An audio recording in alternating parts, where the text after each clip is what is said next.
Unleash the Canadian within. Slang expressions from the Great White North. Hello, word enthusiasts from around the world. Today, we're setting off on a fascinating journey across the linguistic landscape of Canada, home of hockey, poutine, and the Mounties. We'll delve into the world of Canadian slang expressions, offering a deeper insight into the nation's unique linguistic flavor. Grab your toque and let's get started.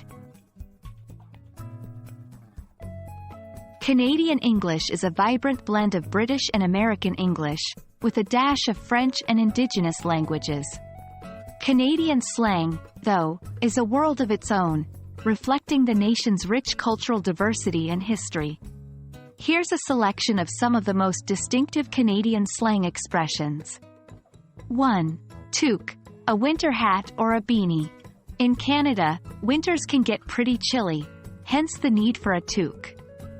2. Double-double, a coffee with 2 creams and 2 sugars, often ordered at Tim Hortons, a popular Canadian coffee shop chain. 3. Loony and Toonie. These are not cartoon characters, but rather the names of the Canadian $1 and $2 coins respectively. 4. Keener, a term for someone who is overly eager or enthusiastic.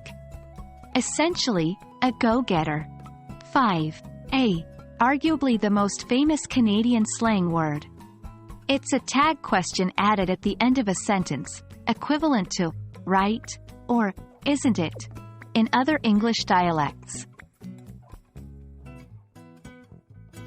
Now that we've learned some Canadian slang, let's see how to use them in a sentence.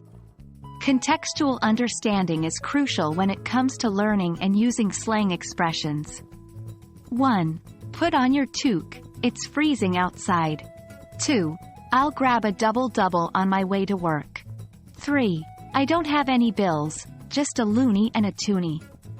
4. Sarah is such a keener, she's always the first one to arrive at work. 5. Nice weather today, eh? Well, there you have it, folks.